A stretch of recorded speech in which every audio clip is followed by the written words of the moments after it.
Welcome back, everyone, and just as a reminder, as this match gets started, this is the last week of the rapid fire rounds to get us through the remainder of losers rounds 1 and round 2. We will be back to standard matchups when we continue this series next week. But enjoy the rapid fire format as we start off here with Simon and Meta Knight and make more eliminations to the tournament.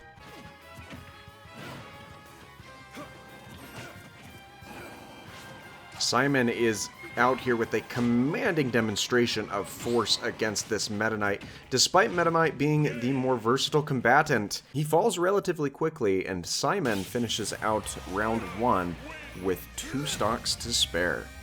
Now, we do have the axe coming out there, which doesn't actually land the kill just yet, and Simon's going to have to look for another strike. Any smash attack will do it at this point, and that forward smash is no exception. Simon removing Meta Knight from the tournament, 2 games to 0.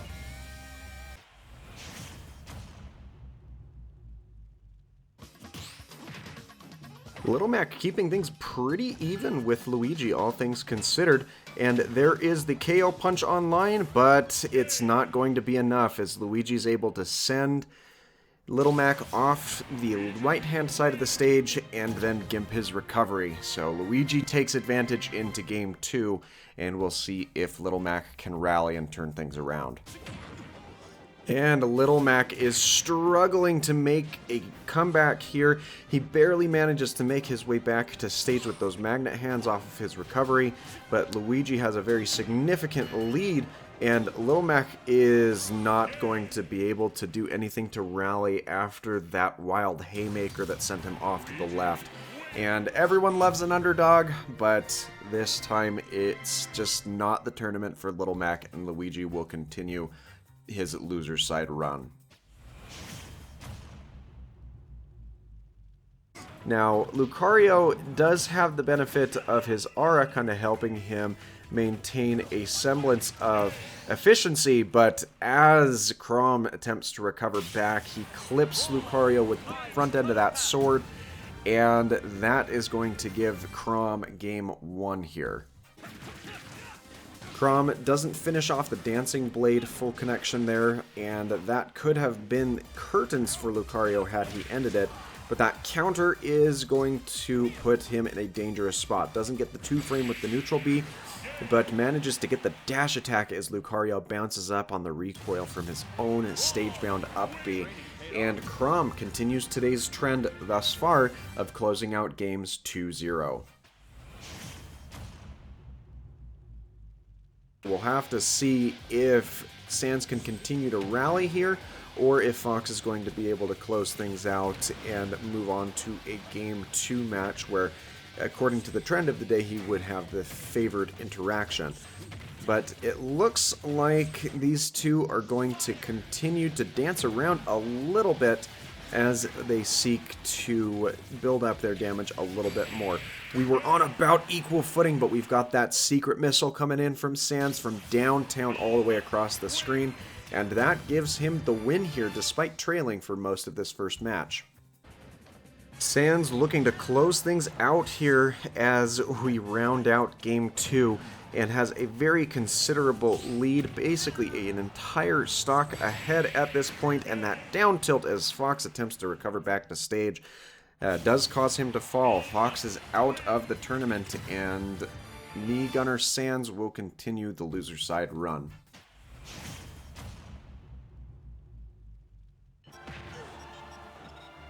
Mr. Game & Watch very close to closing out this match, but Toon Link is still at least trying to keep things even. However, does end up falling to the up tilt from Mr. Game & Watch there. And Toon Link has just kind of struggled this entire journey being one of the bottom combatants, so we'll see if he can scrounge together any additional resources for Game 2. And Mr. Game & Watch almost up at 200%. Toon Link finally picks up the kill with the back air. And this is the first time today that we will see a Game 3 to decide the fate of who wins and who loses.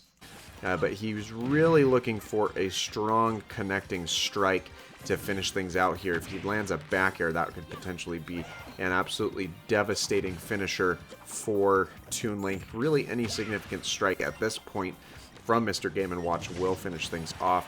That last connecting hit does give us the end of the match, even though we don't get the final spark screen.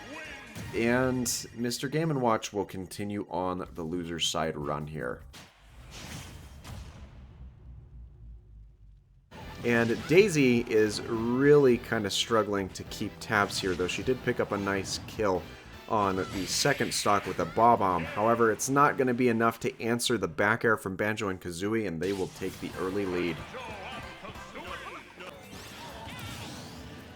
They do finally take a tour off the top end, but Daisy's at 100%, and probably won't last much longer, especially if she up-Bs underneath the stage and slowly drifts down into the bottom blast zone, finding herself on the outside of the tournament and allowing Banjo and Kazooie to progress into losers round 2.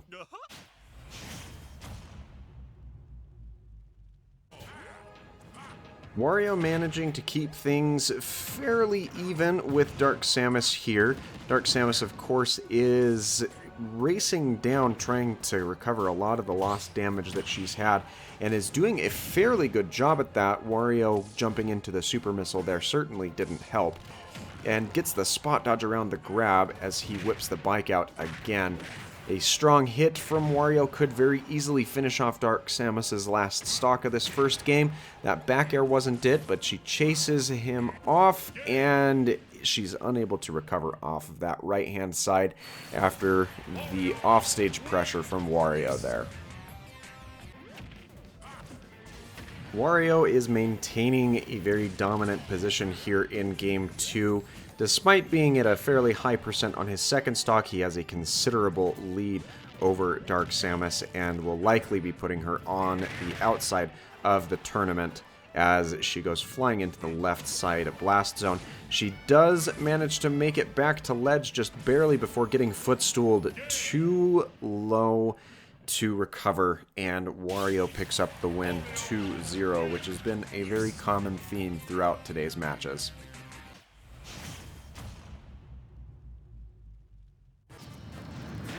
Sheik is doing her best to dance around Pit and give him a reason to be concerned about losing his tournament prospects. He does manage to get the up smash strike on that platform, and Sheik has him up at 152%, looking to close things out as best she can as the lights go out here. She does manage to land the bouncing fish and close out the final stock in Game 1. However, he still has some work left to do to finish out this last stock from Sheik and force that Game 3, though it does appear that he will be able to do so. And with that down smash, he does just that. So let's see where Sheik decides to take this for the third and final game of the match. Things are pretty even between these two combatants as they look to close things out, and Pit finally manages to land a down air, but it's not quite enough as Sheik is able to make it back, and he may be able to close this out if he is cautious. Now Sheik diving back down to the stage with that down air just misses the ledge, but is still able to make her way back onto the stage. And they continue to dance around each other very aggressively. And Pit needs to find a closing option, goes for the down air again, and this time it is going to finish off Sheik's last stock and let Pit progress through the loser's side of the bracket.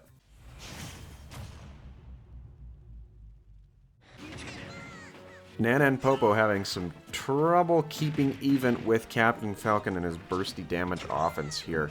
So we'll have to see if they can even things out, because while both of them are present, they can deal a lot of damage, but not nearly as much as Falcon's knee to the face on that left-hand platform. So Captain Falcon takes the lead here, and we'll see if he can continue his fiery flourishes in round 2.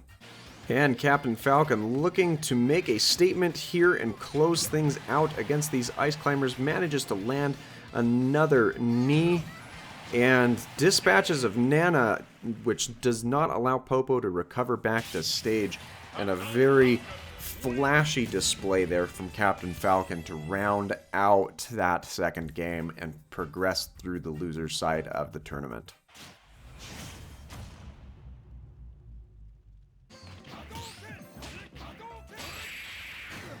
Wow, Richter putting on a very flourishing display there at the end, finally landing an up smash at close range no less with that whip to take the game 1 advantage over Ken. A very thrilling spectacle to behold indeed. Ken in a very tricky situation here as he finds himself down very severely against Richter. I don't think he quite has what it takes to answer all of these projectiles and large spacing tools that Richter has in his kit.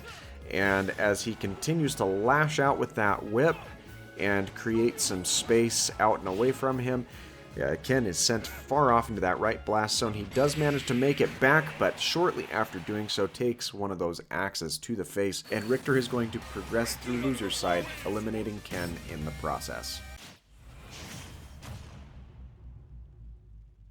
Now they've both made it back to that right, or that left-hand side again. R.O.B connecting on that up smash. It's not going to be enough. Greninja looking to rack up some more damage with his water shuriken and other tools. R.O.B far off on that left side. Both of them making it back. Greninja sending R.O.B off even deeper than last time.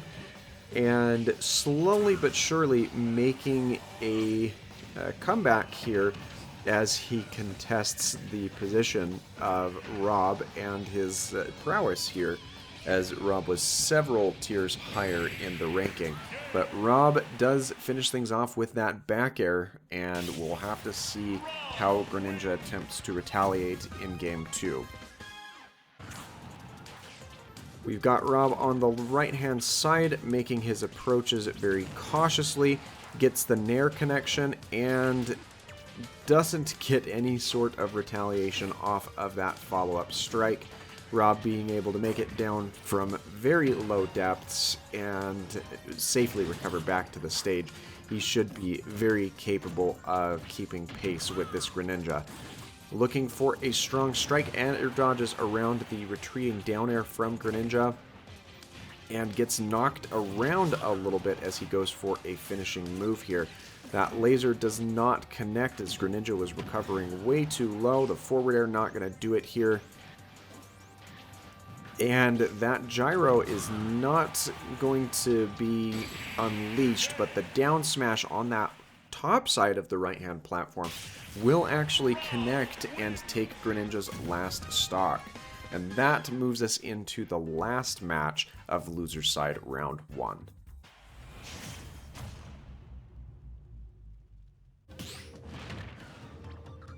Jigglypuff gets the back throw, and Pac-Man does make it back to ledge. Jigglypuff going for the pound, which surprisingly does hit below that ledge, and I did not anticipate it to. But she does pick up the win here with that up tilt on the left-hand platform, which is good for Jigglypuff fans everywhere. Now, Jigglypuff did get a rest kill earlier in this match, and so she may be able to pull some fairly risky plays and finish that off. She gets struck by the bell. It's not enough to kill, but the up smash will, and we will be heading over to a Game 3. Jigglypuff trying to rally the last little bit of strength that she has to finish off this Pac-Man, and is doing a decent job at keeping even with him, all things considered. Now, Pac-Man is not going to go down without a fight, and he will continue to layer in some fairly relentless damage against her as he recovers back from that right-hand side.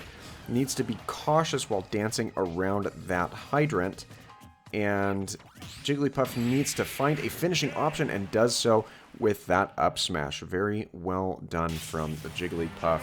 to eliminate Pac-Man and continue her loser side run.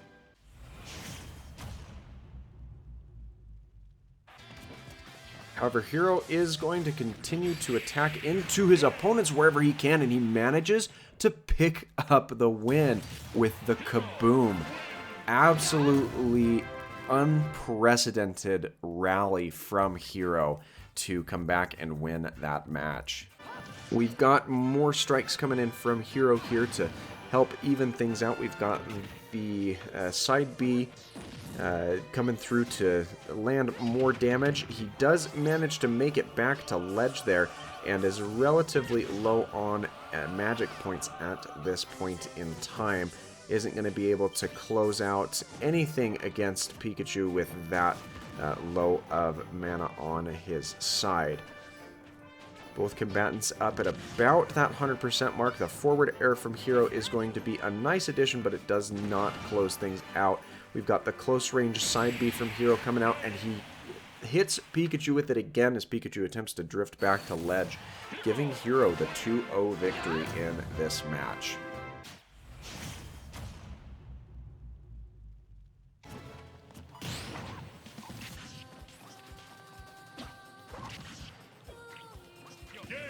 Wow. I wasn't saying a whole lot there towards the end, but Duck Hunt finishing up that match and taking an unprecedented win over Joker by sending him too far away from ledge to recover with that back air, and that is a very viable strategy to undertake. We'll have to see if Joker can rally back from this. Joker regaining some control over the situation with a fair amount of prowess here, and finally manages to even things out with that up tilt, not even needing Arsene to come out to help him finish the work. Joker having some difficulty here against Duck Hunt, which is not great. This is his final chance to... What happened there? Duck Hunt just gave up and decided that Joker was going to be allowed to continue. So I guess you take him where you can get him. Sonic is a very fast combatant, but also one that you have to be patient with because he doesn't have a whole lot of damage output capabilities that can really ramp up the damage quickly. Mewtwo finishing things off with that back throw though, and he takes the advantage going into game 2. Mewtwo has yet to put any damage onto Sonic since the restock here, and that's not a particularly good sentiment for him. Finally manages to get something, but there's got to be a lot more where that came from if Mewtwo wants to close this out, and he's not able to as Sonic gets the back air, and that will drive us to a game 3. Wow, Mewtwo really turning things around there, especially after the abysmal appearance that he had in that last match.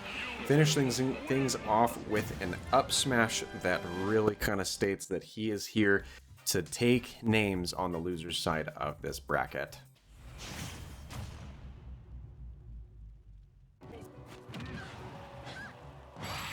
Ganondorf, the loose cannon and dark horse of the loser's side of our bracket. He puts on a demonstration here against Peach, though he just about lost it with that display there at the end and Peach rallying back. Peach keeping things pretty close with Ganondorf here, surprisingly, and that could all change in an instant depending on whether or not Peach can get a Gimp or Ganondorf layers in damage like he has been. And Peach just barely missing the connection on that Toad counter, and Ganondorf is going to continue on his run through the loser's side, which we kind of expected given he is our number 3 seed.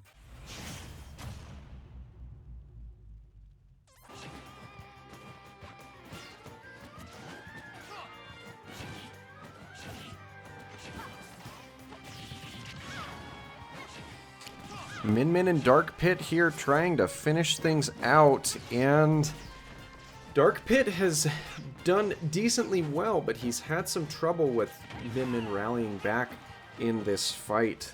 up until this point.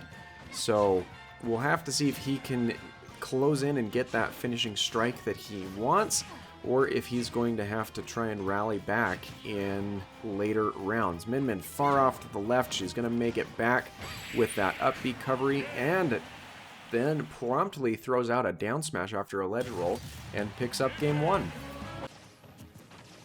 Min Min holding on as best she can to this one stock lead while trying to finish things off against Dark Pit.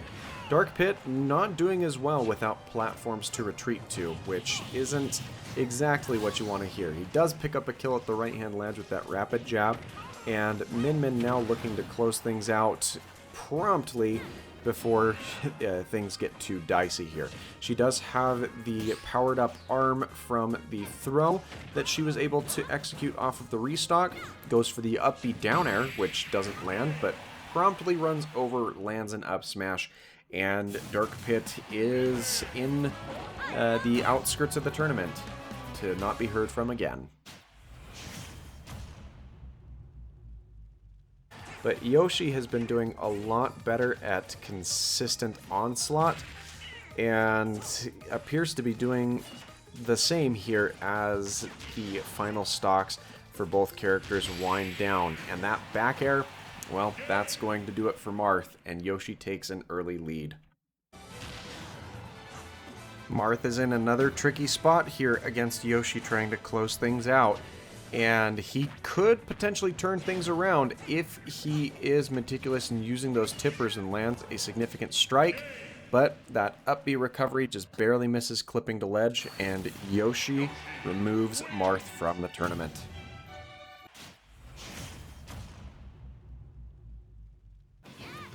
Ooh, Shantae is in a really bad spot here against Simon. It doesn't help that she basically threw her first stock away, and there's no way she's going to be able to claw back this fight.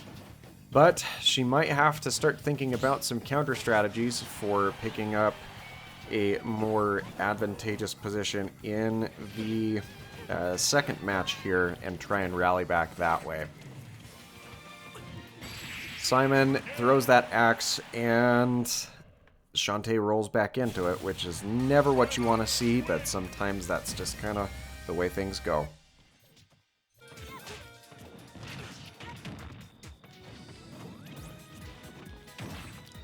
Shantae just doesn't seem like she has what it's going to take to rally back, and she may very well be able to, but she hasn't had a particularly convincing display here against Simon, leading us to believe that Simon will likely be the one who continues through into the loser's bracket and leaves me Brawler on the outside. But we could be wrong, as Shantae could potentially land a strong strike here and equalize. But Simon is continuing to pour on the aggression here against Shantae, and he does manage to forward air tether back to ledge and then get the forward tilt to finish things off and do exactly what was predicted.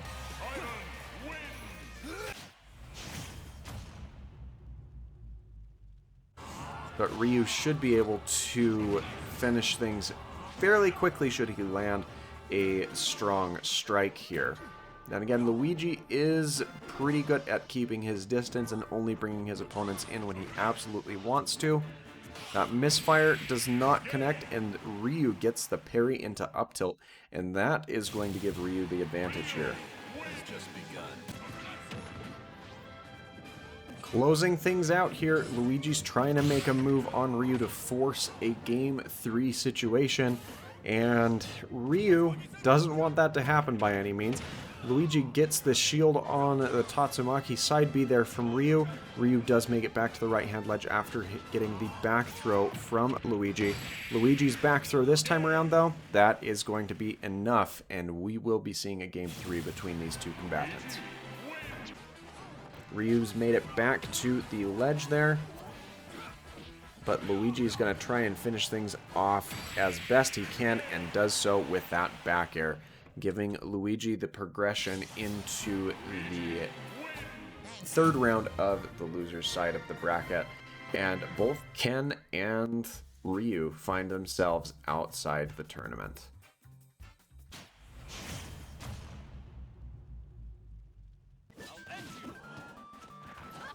Lucina needs to be careful because rushing in on CORRIN when he's off stage out that could be a very deliberate death sentence, but he does manage to take Lucina's second stock away from her as he falls himself. And Lucina, despite being a very low-seated combatant here, is currently in the advantage state. Lucina is down to her last stock, and CORRIN promptly takes that away, which is a very different pace from what we saw in that first game there. So we'll have to see who is able to display their dominance in that third and final game. Well, CORRIN was able to rally back in spectacular fashion, which is kind of what we expected. That leaves Lucina on the outside of the tournament, and CORRIN continues to make quite the run through the loser's side.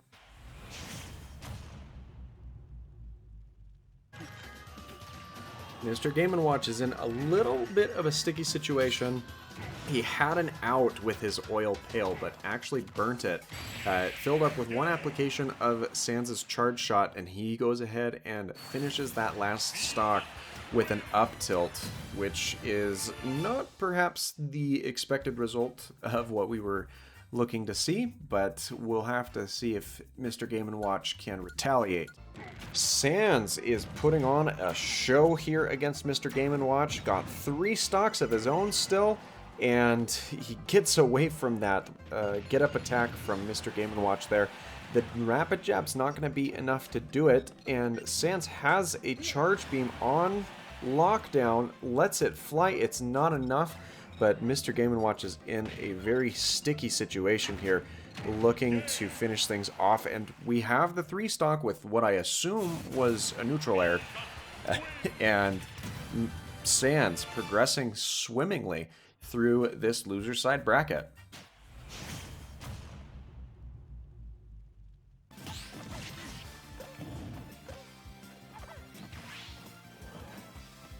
Wow, I was not ready to see that match end because these two had been keeping up with each other very, very well, but CORRIN just unable to make it back after taking a tour off the edge of the stage. That's unfortunate.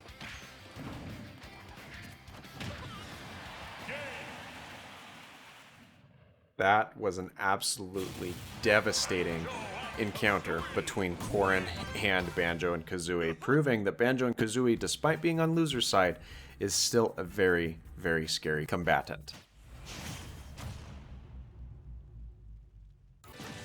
WARIOW being very dominant in this display here, and that's unnatural in a matchup against that of SHULK, because SHULK has a lot of things that he can do, but apparently getting back from the blast zone without a jump is not one of them, putting WARIOW on top yet again. Oh no! That was not a good exchange for WARIOW at all. That was a 0% counter to death, because that waft has a lot of power behind it, and SHULK was ready for it. What a way to send us to a Game 3. Now, WARIOW has the better recovery out of the two of these, but not when he gets footstooled, and that is how SHULK defeats WARIOW and continues his loser side run while eliminating the competition.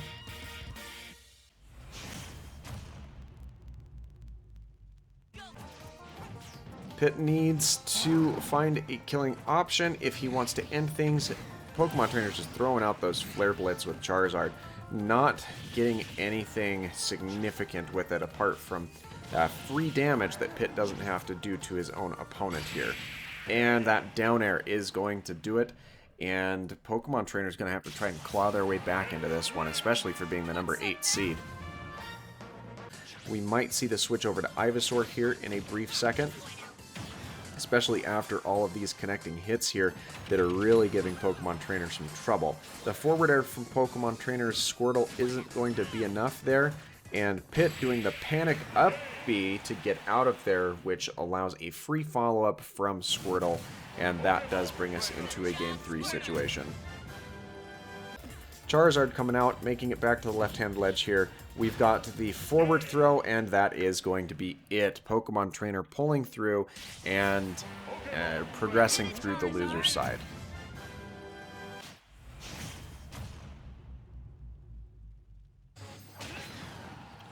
Captain Falcon, known for his flashy finishes, is currently on the ropes as Richter connects that down smash, and he's going to have to try and claw his way back into this one if he wants a running shot at the loser's side. And that dash attack coming out one more time to layer more damage onto Captain Falcon. Now, Captain Falcon can force a Game 3 here, but not if he falls headlong into the blast zone first. So Richter is going to continue through the loser's side. Captain Falcon is out of the tournament. R.O.B is close behind with a couple of different answers in the form of down smashes and back airs here, as he lands another one and then follows up with a gyro. It's not enough to pick up the kill though,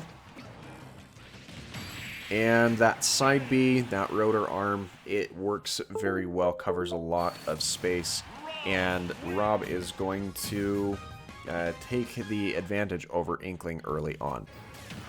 That laser is going to tack on some extra damage. It's not going to be enough to kill at this percent. We've got the down throw into the up air, but the up air does not connect, unfortunately, for R.O.B.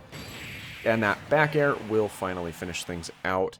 R.O.B takes this set 2-0, and we move into our final match of round 2 loser's side.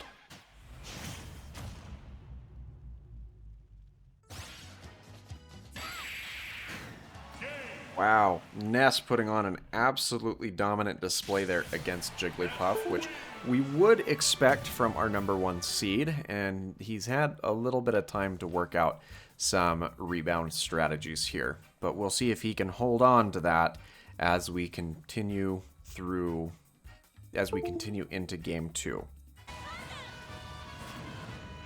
Ooh, Jigglypuff is really badly outmatched here with this Ness. Not only does Ness perform incredibly well, but he also has the luxury of not dying as low of a percent as Jigglypuff tends to. Jigglypuff does manage to take a stock, though, which definitely helps the case, but it's too little too late in terms of the pink puffball here. And we're going to see shortly a strong connecting hit from Ness that's going to finish things out, or a back throw, which is one of the reliable killing options for Ness. We have finished round 2, both winners and losers side, and next week we will have full coverage of a few of the matches in round 3 winners side. So if you're looking forward to that, make sure that you're subscribed for that video and all of the daily variety content to come in between. Thanks so much for your time, and I hope that you have an absolutely fantastic rest of your day.